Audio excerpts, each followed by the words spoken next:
permanente de la obra de Ouyang Zhen es la elegancia. Los caracteres de este estilo en él es un estilo muy, muy elegante. Tenía un destello cegador de inspiración. Se decía, estaba muy interesado en el trabajo de Su Oyen. Su Oyen era un calígrafo que había muerto hace ya varios siglos antes. Y era famoso porque tenía un trazo particular que parecía como la cola de un escorpión. Entonces cuenta la leyenda que Ouyang Zhen encontró una grabación en una talla de piedra que se hacía antes y descubre una caligrafía de este hombre. Y cuando lo descubre dice, tengo que caligrafiarla, tengo que copiarla, y se pasa días copiándola. Días copiándola, mañana y tarde, echando muchas horas, sin comer, sin dormir. El hijo venía a llevarle comida y el hombre estaba enfrascado en su tarea de copiar, copiar, copiar. Y se dice que al final, cuando después de una inspiración muy grande, cegadora, es cuando él, en ese momento, es capaz de construir su propio estilo, que es un estilo gracioso, un estilo lleno de curvas, con una elegancia, como decía, espectacular. Una de sus obras, el Prajna Paramita Hridaya. Prajna Paramita Hridaya es sánscrito, no es chino, por Ouyang Zhen. Se traduce por el Sutra del Corazón. Los sutras son textos budistas, textos que recogen palabras o que recogen conocimientos expresados por Buda, y hay varios. Está el Sutra del Corazón, el Sutra del Loto, el Sutra del Diamante. Los sutras han sido una fuente muy rica para los calígrafos que lo han caligrafiado durante a lo largo del tiempo, ¿no? Vamos a detenernos en una anécdota aquí con el Sutra del Diamante, que es otro de los sutras que existe. El Vajracchedika Prajnaparamita Sutra, traducido por la perfección del texto de la sabiduría que corta como un rayo. Bueno, la primera edición que se conserva del Sutra del Diamante es del año 868 y se conserva porque en el texto aparece la fecha en la que se hizo, 11 de mayo del 868. Se trata del libro impreso más antiguo que se conoce. Y la característica principal que tiene es que está caligrafiado en Kaishu, en el estilo que estamos viendo ahora mismo. El Sutra del Diamante no es el primer texto impreso de la historia, pero sí es el más antiguo que se conserva hasta la fecha. El texto más antiguo conservado impreso es el texto del Sutra del Diamante. Y está caligrafiado en el estilo que estamos viendo, en Kaishu. Una anécdota. Esto es una apreciación un poco mayor. Otra de las obras de Ouyang Zhen es el poema de los 1000 caracteres. Y vamos a hacer un pequeño inciso y vamos a hablar un poco del poema de los 1000 caracteres, que también es interesante dentro de la caligrafía. El Qianziawan. Qianziwan es una obra no solamente de la tradición china, sino una obra de la literatura universal. Es un poema chino que se utilizó como una cartilla para la enseñanza de los caracteres chinos a los niños a partir del siglo VI. La importancia que tiene este libro es que contiene exactamente 1000 caracteres, pero se utiliza solamente cada vez uno. No se repiten entre ellos. Son 250 líneas de 4 caracteres cada uno, se agrupan en 4 versos de rima para que sea fácil de memorizar y de repetir. El autor se dice que fue Zhou Zhenzi, que vivió durante la dinastía Liang, y donde el emperador Liang Udi, el que tenemos aquí a la izquierda, bueno, pues deseaba presentar un regalo que fuese digno a su joven heredero, para lo que encargó al maestro Zhou pues, la escritura de un libro que sirviera no solamente para la práctica de la caligrafía, sino para la formación cultural que correspondía al futuro soberano. Entonces se dice que, bueno, que algunas versiones de la historia dice que Zhou completó el encargo en una sola noche, yo creo que tardó algo más. Y al terminar la obra, bueno, pues el cabello y la barba del maestro, decía la leyenda, se tornaron completamente blancos. Zhou compuso un monumento realmente de habilidad literaria espectacular. Los capítulos del libro de los 1000 caracteres se ocupan de los aspectos del mundo, de la mitología, de la naturaleza, de la historia, de la geografía, de la sociedad, de la conducta individual, y presenta también la visión del mundo moral e intelectual de los conocimientos tradicionales que existían en China en esa época, ¿no? Tenemos aquí el comienzo del Qianxiawen. Esta obra es personal, esta es una obra mía, en caligrafiada en Lisu, donde las líneas iniciales, los versos iniciales del Qianxiawen, dicen cielo oscuro y tierra amarilla, de la vastedad caótica del universo, surgieron planetas, astros y constelaciones, desplegándose ordenadamente en el firmamento. El Sol, tras su cenit, desciende. Tras el plenilunio, la luna mengua. Este es el comienzo del poema de los 1000 caracteres. Lo más interesante es que los caracteres no se repiten, como decía, son todos distintos. Y eso da una riqueza, una riqueza espectacular. La continuación, no lo he puesto todo, faltan, porque no quería tampoco aquí aburriros poniendo todos los caracteres. También el Qianxiawen se ha caligrafiado en todos los estilos distintos. Estas no son de otros autores. Incluso existe un diccionario de los 1000 caracteres en distintos estilos caligráficos. Por ejemplo, aquí a la derecha vemos el carácter Tian, carácter cielo. Bueno, pues aquí vemos también cómo el carácter Tian, cielo, está caligrafiado en distintos estilos. Continuamos con luna. Pues vemos cómo luna está caligrafiado, se puede caligrafiar en diferentes estilos. Si queremos caligrafiarlo en uno o en otro, solamente es cuestión de venirnos aquí y de coger el estilo que nosotros deseamos. Esta otra imagen de ese libro, de ese gran diccionario. El gran maestro Huaizu, un maestro de la caligrafía Zhaoshu, la caligrafía más alocada, también hace una caligrafía, también caligrafía el poema de los 1000 caracteres. El propio emperador Huaizong, del que hemos hablado estos días atrás, también hizo también una copia de la caligrafía de los 1000 caracteres. Os digo que esta es una de las gran obras que hay que caligrafiarla sí o sí. Es una maravilla para entenderlo. Pasamos a otro autor, venga, Yang Zhenxin. Yang Zhenxin, decían los eruditos neoconfucianos que no solo era la reencarnación de la perfección estética, sino además era también del coraje y de la rectitud del héroe erudito confuciano.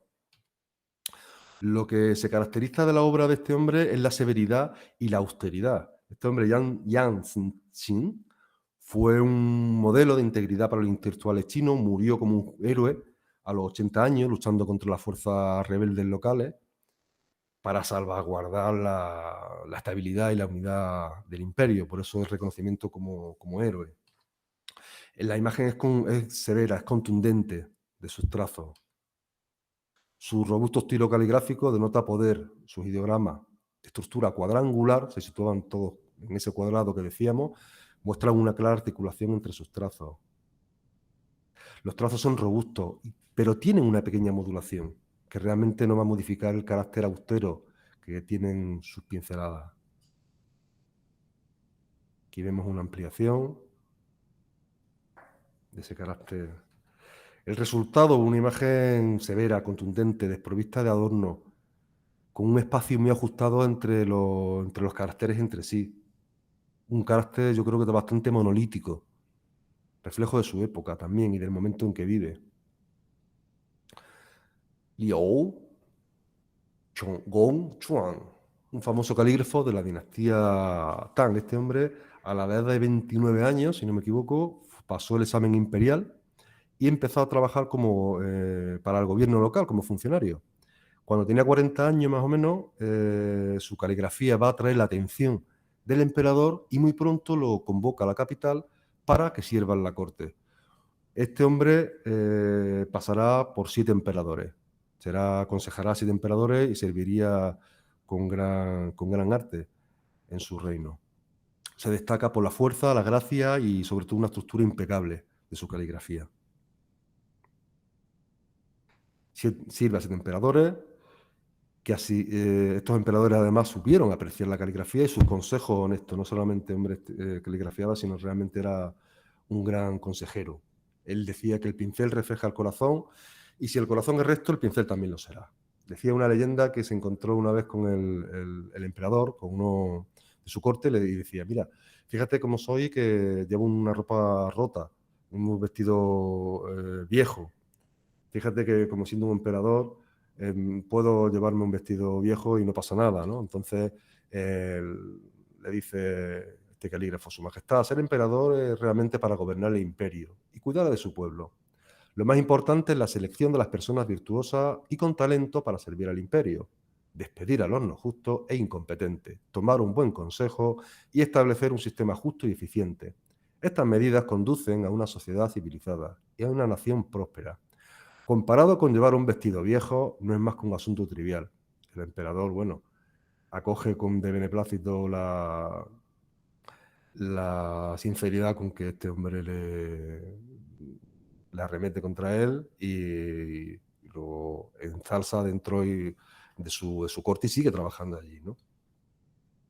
Bueno, él también hace un fragmento del Sutra del Corazón, que también lo caligrafía. Y pasamos a otro autor, que es Chao Menfu. Bueno, Chao Menfu es posterior de la dinastía Song y tiene un estilo muy elegante. También una de las características que se destaca en pintura y en otros estilos como Xinshu, como el que tenemos aquí a la derecha. La caligrafía de Chao Menfu es espectacular también, en los dos estilos además. Este hombre destacó en varios estilos y entre ellos el Kaisu y el Xinshu. Y en pintura, que la decora también que también está caligrafiada. Sus pinturas son espectaculares.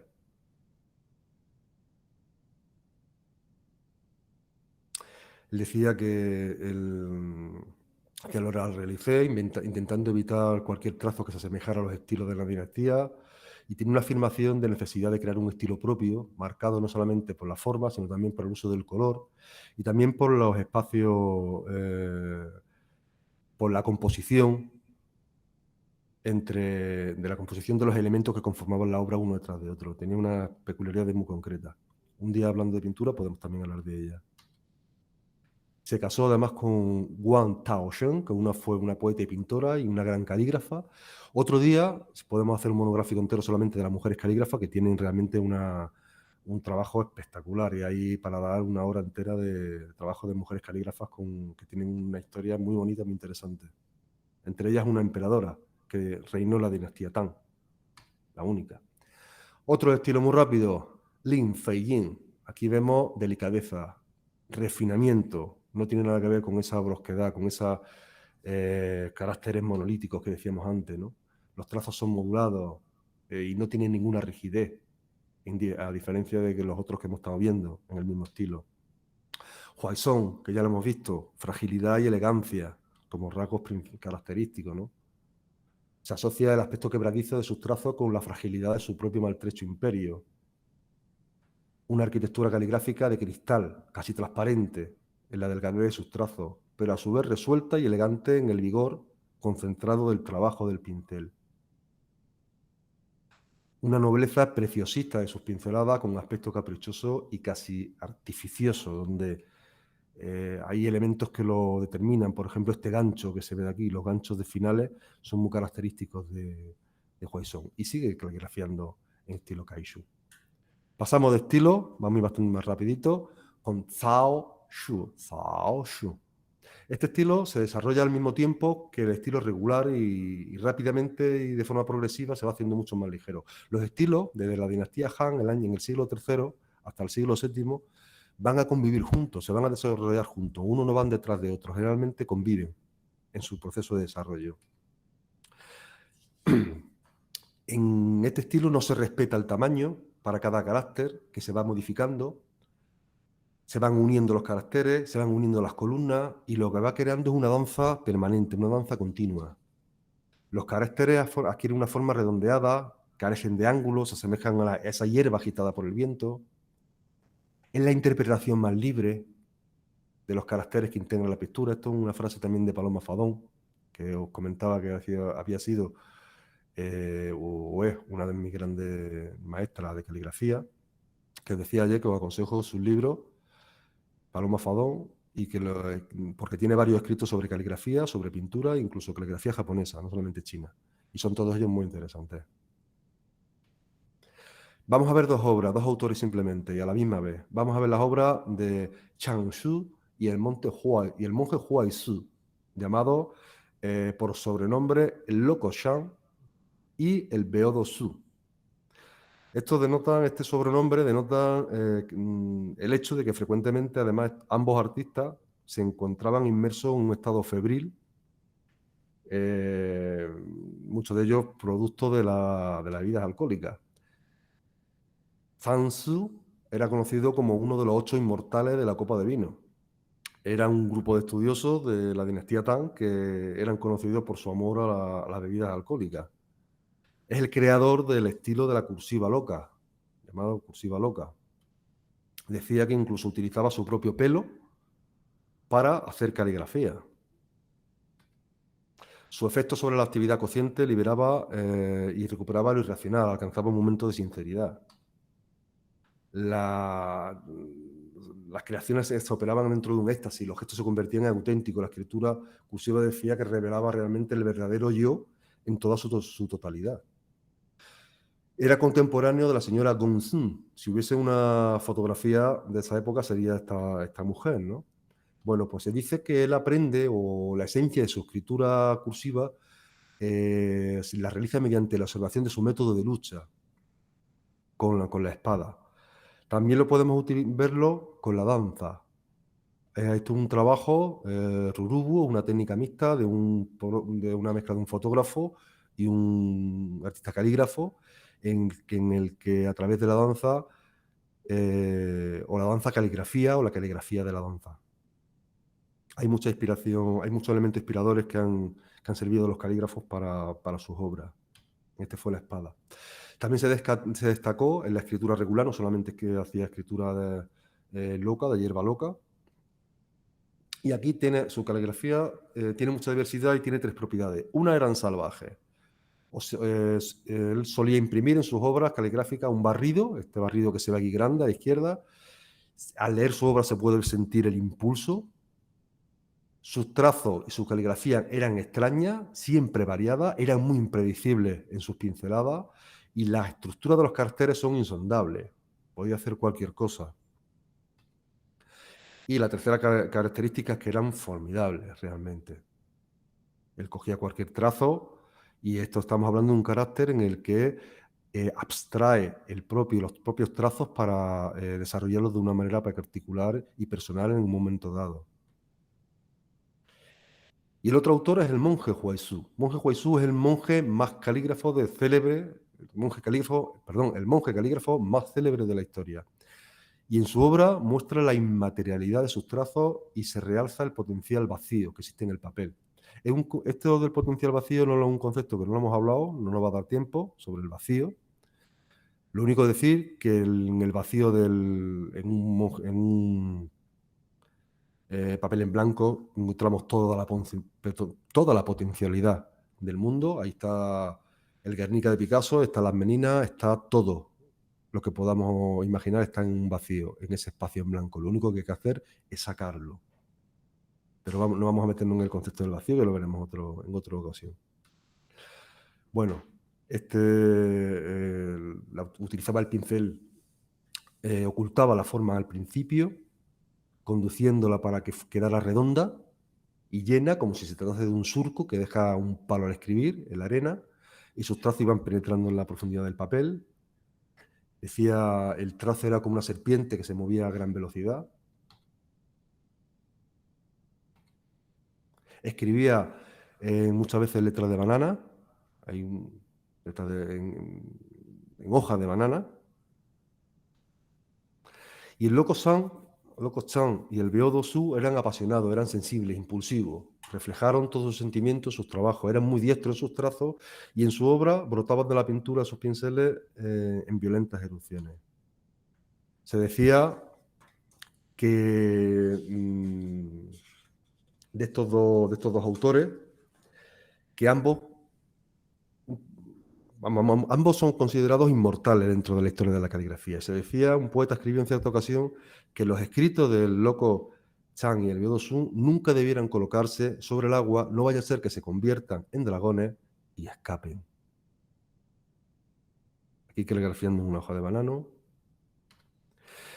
Y vamos a pasar como transición a lo que vamos a ver ahora y relacionándolo con esos elementos de danza que podemos ver en la caligrafía, ya que se considera que la caligrafía es una pintura sin objeto de imitación, música sin sonido, baile sin bailarines y arquitectura sin materiales constructivos.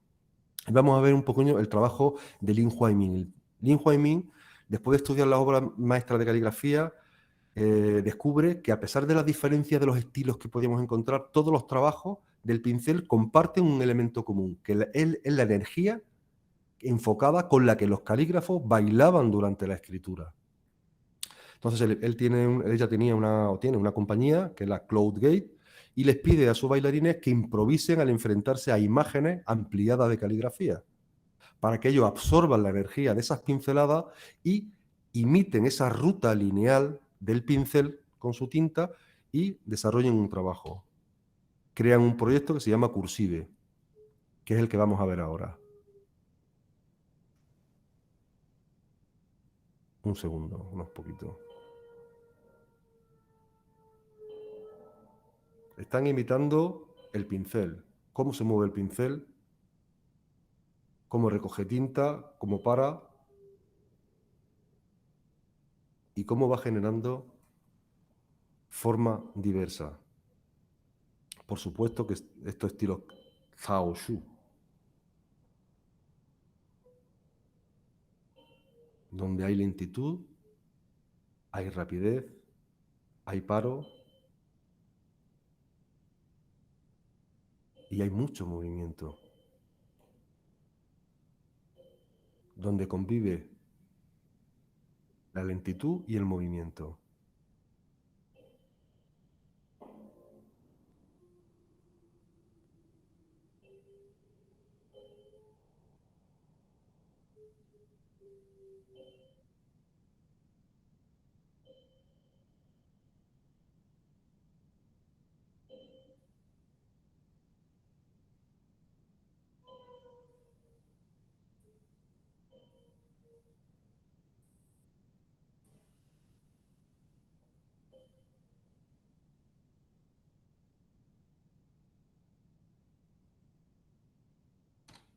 Perfecto. Y pasamos al otro bloque. Muy bien, vamos a empezar con otro trabajo diferente, que es el Nushu, que es literalmente escritura de mujeres. Nushu. Bueno, vamos a ver, en un primer lugar, qué es el Nushu, dónde aparece, por qué se desarrolla. Vamos a hablar sobre las hermandades juradas, vamos a hablar de su idioma, de su estructura, de los contenidos de que hablaban en estos textos y de cómo se está preservándose actualmente. El Nushu es un sistema de escritura de mujeres y no es un idioma. Se considera la única escritura exclusivamente femenina. Nace en el siglo XIX en China, en el distrito de Yangyong, en la provincia de Hunan, en el sur de China, y no fue oficial, o sea, no fue creada por elementos del Estado ni por ninguna corriente religiosa. Sus creadoras y usuarias realmente fueron las campesinas más corrientes. Fue una escritura fonética bastante distinta de la escritura de los caracteres chinos. Se escribía en papeles o abanico, o se bordaba en pañuelo o en ropa. Servía para escribir cartas, biografías, plegarias o simplemente para divertirse entre ellas, de cosas que realmente le interesaban, sobre deseos personales, sobre alegría, sobre aspiraciones, sobre realmente lo que sentían y lo que verdaderamente querían transmitir. El origen, decíamos que se produce en Hunan, que está en la parte, si Beijing está en la zona norte, Shanghai en la zona este, Hunan es en el sur de China. Y dentro de Hunan, en Yangyong, en una prefectura concreta. Mientras algunos autores dicen que el origen del Nushu, de esta caligrafía, no se puede precisar con exactitud, no se puede precisar con gran exactitud. Algunos estudiosos dicen que la consideran como un vestigio de una lengua antigua, otro que son un residuo de una lengua, de la lengua de los Yao, que fue un pueblo, lo que la mayoría sí lo ven como un código especial de escritura que se crea por mujeres en esa localidad, que se deriva de los caracteres chinos tradicionales. En el siglo XIX hasta los años 30, hasta 1930 aproximadamente. En los años 30 del siglo XX, la educación primaria llega al pueblo de Yangyong y las mujeres pueden obtener la misma oportunidad que los varones de estudiar en la escuela, con lo cual, a medida que van teniendo la oportunidad de asistir y de salir de su mundo aislado, pues van saliendo, el Nushu sale de la escena un poquito a poco. Utilizado por las mujeres campesinas remotas en el condado de Yangyong. Este es el condado de Yangyong, de la provincia de Hunan. Hay distintas versiones. Existen distintas versiones sobre cómo se fue creando esta lengua.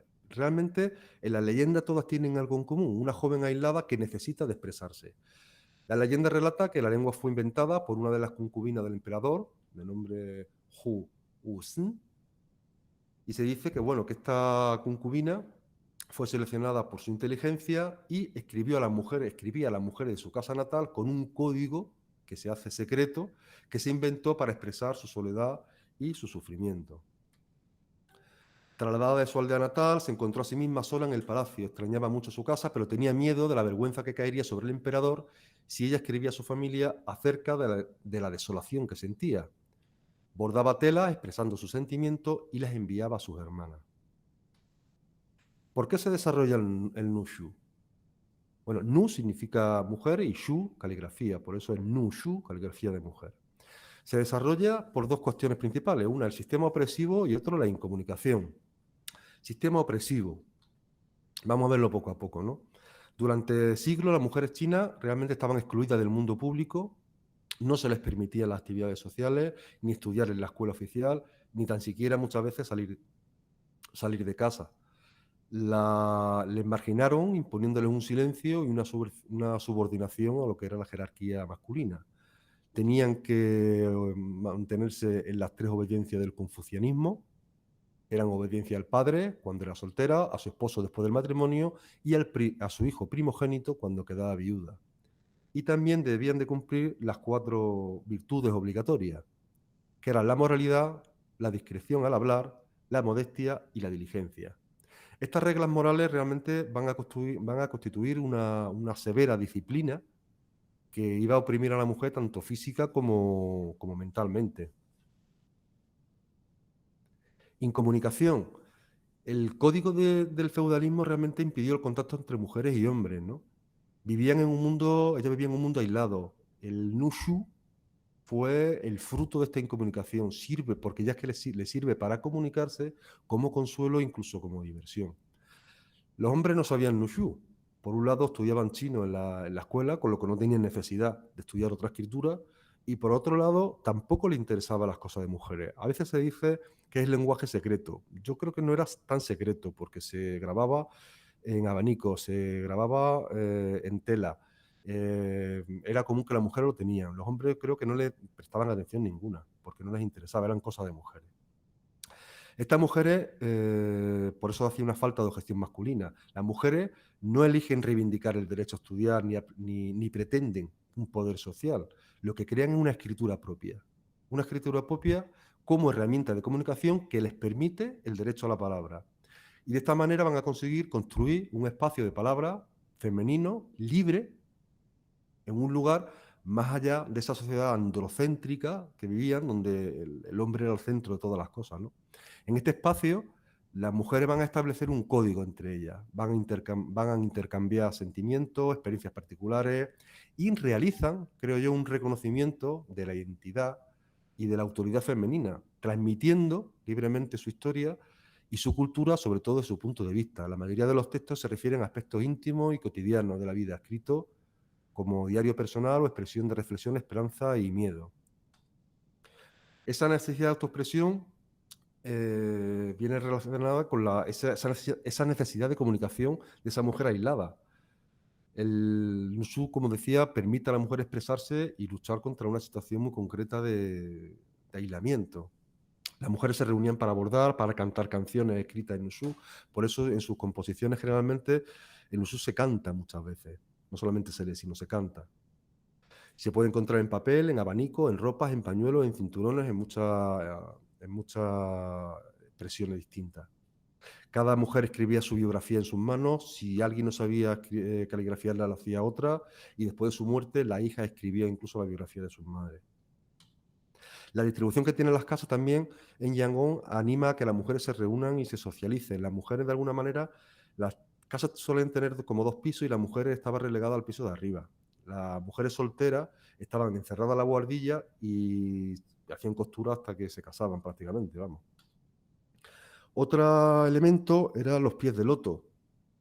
Los pies de loto era una costumbre bastante dolorosa y tradicional, que era el vendado de pie que se realizaba a una edad temprana, a los 4 o 5 años, para conseguir los llamados lotos dorados. Esto que va a hacer también, que va a favorecer la incomunicación, supone la reclusión en la casa del marido, los traslados limitados a otras aldeas. Esta característica, esta práctica era un rasgo de belleza en las mujeres, como de cara a encontrar un esposo que pudiera facilitar un ascenso social realmente, y consistía en vendarle los pies hasta que, doblándolos entre sí, hasta que los huesos se rompían. Y entonces dejaban realmente de crecer. Y hacían por eso esos pies tan pequeños. Es una práctica muy dolorosa que cambiaba la facultad natural de caminar. Muchas veces incluso derivaba en la muerte. Y fue prohibida en el siglo XIX. La prohibición final, definitiva, fue en el año 49, prohibida por el nuevo gobierno comunista de Mao. Fue en el siglo pasado, no fue hace tanto. Se transmitía de abuelas a nietas, de madres a hijas, de tías a sobrinas. Se aprendía en clases privadas o en salones de mujeres, siendo en todos los casos una herencia exclusiva y singular entre las propias mujeres. Uno de los elementos que nos encontramos son las hermandades juradas. Las hermandades juradas son redes afectivas que no estaban vinculadas a la sangre y que generalmente eran mucho más fuertes que la relación con las hermanas verdaderas. Tenían el nombre de Laotong. El Laotong vinculaba de alguna manera a una chica con otra chica o con otras hermanas de la misma localidad, generalmente, y se hacían como una hermana de sangre. Entre los chicos aparecía también en esta época algo parecido, se llamaba el Lao Gen, que se traduce más o menos por de la misma quinta. Esta unión en la que se juraban fidelidad eterna se convertía, como decía, en alma gemela, y una de las formas de comunicación y de expresarse entre ellas era a través de la caligrafía y de apoyarse, en las cuales también se apoyaban en las dificultades de la vida, ¿no? Esta relación del autón es de las relaciones femeninas más fuertes que tenían estas mujeres para soportar las dificultades y para compartir sentimientos. Había diferentes tipos de lautón, el de chicas jóvenes, el de solteras, el de mujeres casadas. Las mujeres unidas por el lautón cantaban, hacían labores, escribían caligrafía en Nushu. Como no se les permitía salir al espacio público de los hombres y tampoco se les permitía tener un contacto entre ellos, con ellos, pues necesitaban una salida a su propio aislamiento, ¿no? El Nushu las vinculaba más, no era solo una herramienta de comunicación, sino también un símbolo de poder cultural, que trascendió las relaciones entre las mujeres del grupo extraoficial del Laotong, construyó un mundo espiritual de mujeres aportando alegría y aliviando el dolor y las lágrimas. Esto es un libro de Nushu y la cultura del Nushu, de Chao Lin, uno de los grandes estudiosos de esta cultura. Este es un ejemplo extraído de una carta de Laotón, en que se denota la fuerte relación entre estas dos chicas. Contraemos la amistad, ambas conocemos el Nushu, que vivamos juntas tal como deseamos. En otra carta, también del Laotón, expresa la fuerte añoranza después de la separación. Me he levantado sin encontrarte. A la 1 he ido a la guardilla, llorando sola. A las 2 he ido a dormir con el cigarrillo en la mano. A las 3 he abierto la puerta. Solo he visto las estrellas y la luna. La llegada del matrimonio muchas veces implicaba la separación física de la hermandad. En aquellos tiempos el matrimonio pues, cambiaba brutalmente la vida de las mujeres, ¿no? Tenían que abandonar la casa de la que vivían, tenían que ir a otra casa distinta, cuidar a su marido, a su suegro, a preocuparse por los hijos y no se les permitía el lujo de estar con las amigas, ¿no? Pasará bastante más tiempo y generalmente muchas de ellas, en los años finales de su vida, muchas veces en estado de viudedad, era cuando volvían a retomar esa relación con su hermandad de juradas que tenían, ¿no? Y se reanudaba la dinámica del Lawton. La vida de una mujer casada era bastante difícil, ¿no? Además. Por eso que decía que eran obligadas a abandonar su aldea en el nacimiento, sus amistades y a partir de la comunidad de su futuro esposo, alguien que realmente muchas veces nunca habían visto y con quienes debían pasar el resto de sus vidas, ¿no? El mundo generado a través de Nushu estaba abierto además a todas las mujeres, o sea, no fue una organización oficial, ni política, ni religiosa, sino fueron grupos de campesinas vinculadas por la amistad y la caligrafía, ¿no? En cierta manera, estas mujeres no solamente iniciaron una lucha contra la opresión que sentían, sino que evidenciaron yo diría, una toma de autoconciencia y consiguieron, sobre todo, el derecho a la palabra.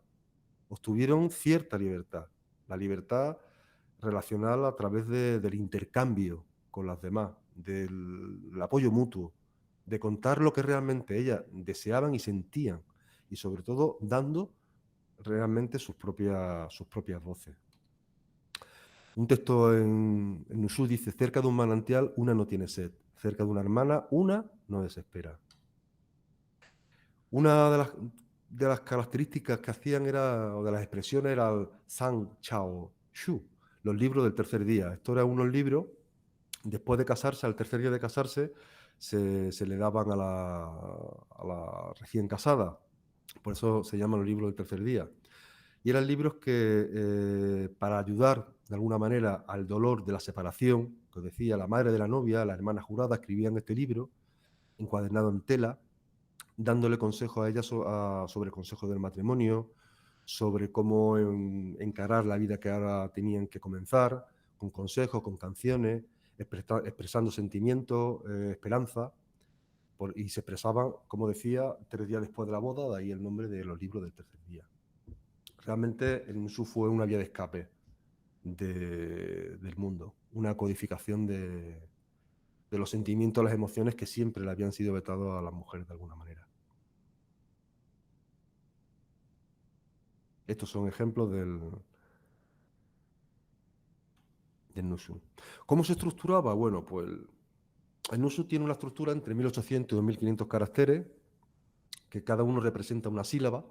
Están escritos de arriba abajo y de derecha a izquierda. Existe un carácter por sonido. El carácter para el padre Fu es el mismo que el carácter para la mujer Fu. El carácter Wang, rey, también representa otras palabras. Wang como jardín o todo. Esto va a tener repercusiones. Hay un libro, que luego hablaré de él, en el que os lo aconsejaré, una novela en la que hay un pasaje en la cual hay una equivocación que se produce, una equivocación que ocurre, y una de las características de esa equivocación es por esto que estamos diciendo, porque como el carácter se asocia al sonido, muchas veces se puede confundir si no se ve dentro del contexto y puede llevar a otras interpretaciones. Entonces, en ese libro hay una alteración en la comunicación que, si no sabemos esta característica, no entendemos por qué aparece.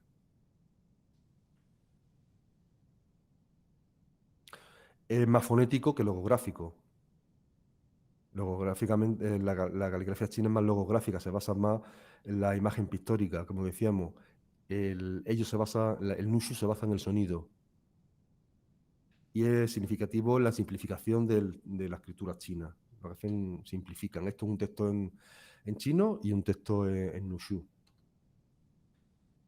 Le enseñaron un texto en Nushu y un texto en chino también. Le enseñaron a maquillarse y peinarse el pelo. En su cabeza llevaba perlas que brillan magníficamente. Está sentada como Guanyin, de un santuario budista. Guanyin es una diosa budista, ¿no? Hay una similitud obvia aquí entre el Nushu y el carácter mandarín. Por ejemplo, en este de en medio, en este de aquí. Son similitudes porque son una simplificación también entre este y este. Hay algunos que sí se parecen, otros no tanto. Esto también es para que veamos un poco la diferencia, o sea, la simplificación entre uno y otro. Las direcciones de los trazos en chinos pueden ir en todas las direcciones, mientras que el Nushu generalmente, en su mayoría, son curvas hacia la izquierda y hacia abajo. Esto es Hanzi en chino y Nushu. Son simplificaciones. Y también tienes que buscar otras herramientas para el Nushu. Además del papel y los folletos, crean sus propios tesoros. Lo escribían con palitos de madera o de bambú, como bolígrafo, especie de bolígrafo. Las cenizas que utilizaban del fondo de los woks para cocinar, como tinta. Papel, también utilizaban telas, abanicos, folletos y escribían sobre sus muslos, porque muchas veces no tenían mesas para donde escribir, donde caligrafiar. Texto en Nushu, texto en chino, la traducción. Igual, Nushu y chino. Mandarín, chino y Nushu. Silencio, paciencia. Esto es un poema de Li Pei, En la noche tranquila, un gran poema de Li Pei.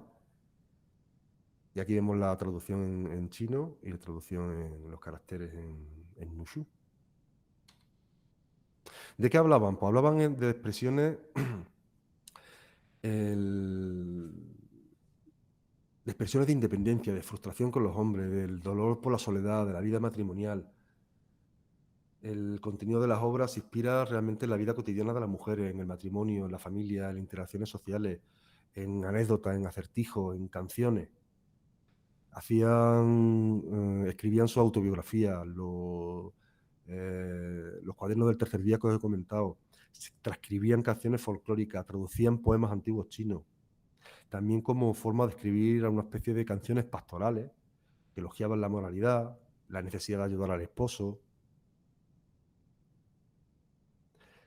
y realmente aportan una información bastante exquisita en cuanto sobre las costumbres populares y son de gran valor para la investigación lingüística, etimológica, arqueológica, antropológica y de otras áreas de humanidades y de ciencias sociales. Ahora nos sentamos juntas porque nuestros sentimientos son perturbados por el inminente matrimonio de una de nuestras hermanas juradas y debemos escribir el libro del tercer día. Apreciamos los días en que estamos juntas y odiamos perder a una de nuestras hermanas. Después de casarse será difícil conocer así que nos preocupa que ella se sienta sola. Para una mujer, el matrimonio significa perder todo, incluyendo a su familia y a sus hermanas juradas. Esto es un texto en Nushu. Algunas representaciones de dónde escribían y dónde lo bordaban en tela. Y tenemos a Yang Wanji. Yang Wanji fue la escritora más antigua, o sea, más de Nushu, que muere en el año 2004 a la edad de 96 años. Fue una de las principales representantes de China en la Conferencia de Naciones Unidas sobre la Mujer, que se celebró en Pekín en el año 95, si no me equivoco. Al entregar un montón de manuscritos de cartas y de artículos que había escrito en Nushu ella directamente a muchos estudiosos, facilitó la investigación sobre el tema. El propio Eduardo Galeano, gran poeta, le dedica en el libro de los espejos unas palabras a ella. Los pies de Yang Huangyi habían sido atrofiados en la infancia. A los tumbos caminó su vida. Murió en el otoño de 2004, cuando estaba por cumplir un siglo. Ella era la última conocedora del Nushu, el lenguaje secreto de las mujeres chinas. Este código femenino venía de tiempos antiguos. Expulsadas del idioma masculino, que ellas no podían escribir, habían fundado su propio idioma, clandestino, prohibido a los hombres. Nacidas para ser analfabetas, habían inventado su propio alfabeto, hecho de signos que simulaban ser adornos y eran indescifrables para los ojos de sus amos. Las mujeres dibujaban sus palabras en ropa y abanico. Las manos que los bordaban no eran libres. Los signos sí, como decía Eduardo Galeano en el libro de los espejos. ¿Cuándo emerge el Nushu en la conciencia nacional de China, ¿no? Yo creo que hay varios momentos. Antes de la Revolución Cultural, la costumbre era quemar cualquier escrito en Nushu durante el funeral de la autora, para que la acompañara al otro mundo. ¿Esto qué significa? Que van a perder muchísimas obras. Durante la Revolución, los Guardianes Rojos destruyeron miles de manuscritos en Nushu, en parte debido al miedo que provocaba la lengua secreta, rara, desconocida, en parte por la misión de estos Guardianes Rojos de destruir cualquier indicio de las culturas antiguas. Como resultado, sobreviven muy pocos escritos. Y tras la Revolución China, ¿qué ocurre? Que las mujeres tienen acceso a la educación. ¿Qué sucede? Que el Nushu cae en desuso.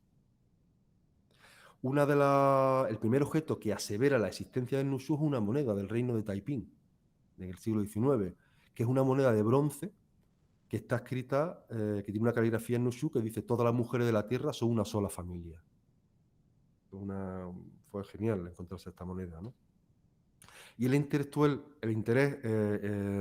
intelectual chino revive en los años 80 y se produce un apoyo del gobierno chino durante la última década. En el año 2002, el Nushu fue inscrito en el Registro Nacional de Patrimonio Documental de China. En el 2003 comienzan los talleres en Yangyong para capacitar a nuevas practicantes de Nushu. En el año 2006, el Consejo de Estado incluye el Nushu como patrimonio cultural y se construye incluso en Pumei una villa cultural con un museo. De ser un fenómeno de producto de la opresión y el machismo, pasa a ser un orgullo nacional chino. Esta sería la próxima visita de China que tengo que hacer, sería aquí a este museo de Nushu. Pasamos un poquito, son piedras sepulcrales, una escrita en Nushu y otra escrita en... En literatura, os decía que os aconsejo El abanico de seda, de Lisa Si. El Nushu nos habla del progreso, valentía y recursos de las mujeres chinas. Su aparición es un gran ejemplo de superación ante las desigualdades, ya que no solo sirvió como causa de expresión a muchas mujeres que sufrían la discriminación más absoluta, sino que les ayudó a sobreponerse en unos tiempos en los que comunicarse parecía que solamente era una cosa de hombre. Y aquí tenemos caligrafías en Nushu. Caligrafías muy interesantes, diferentes, distintas. Cinturones de seda tejidos con carácter Nushu. Esto es del Museo de Escritura. Son como pequeños pájaros que van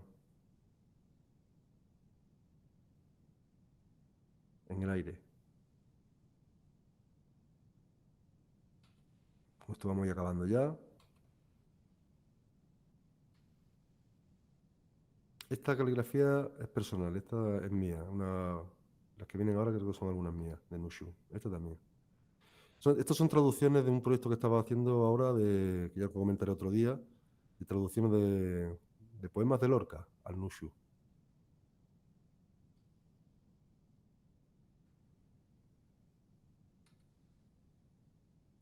Una traducción del Sueño del Pabellón Rojo: a los monstruos infundo mi pavor, mi forma es un rollo de seda y paraliza los corazones, mi atronadora explosión.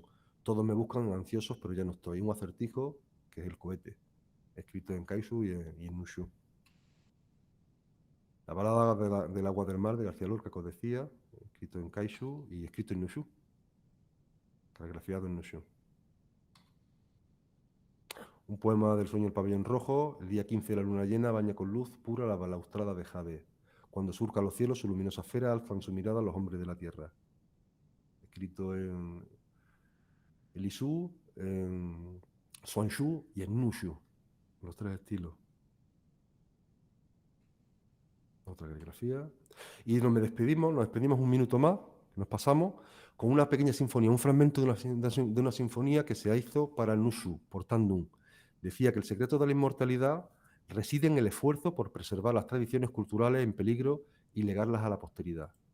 Con esta sinfonía de Nushu nos despedimos de esta...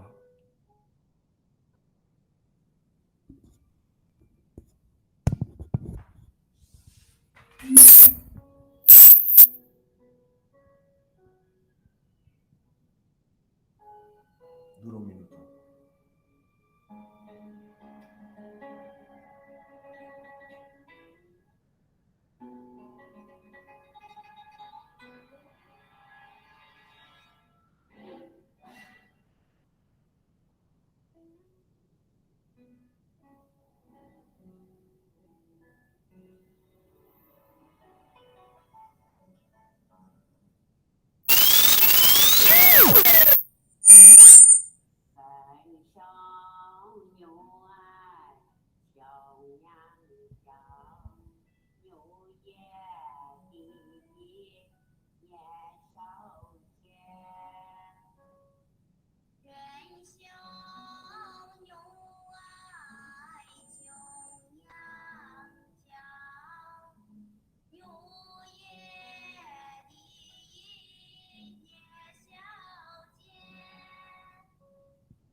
Con esto nos despedimos de este curso de caligrafía.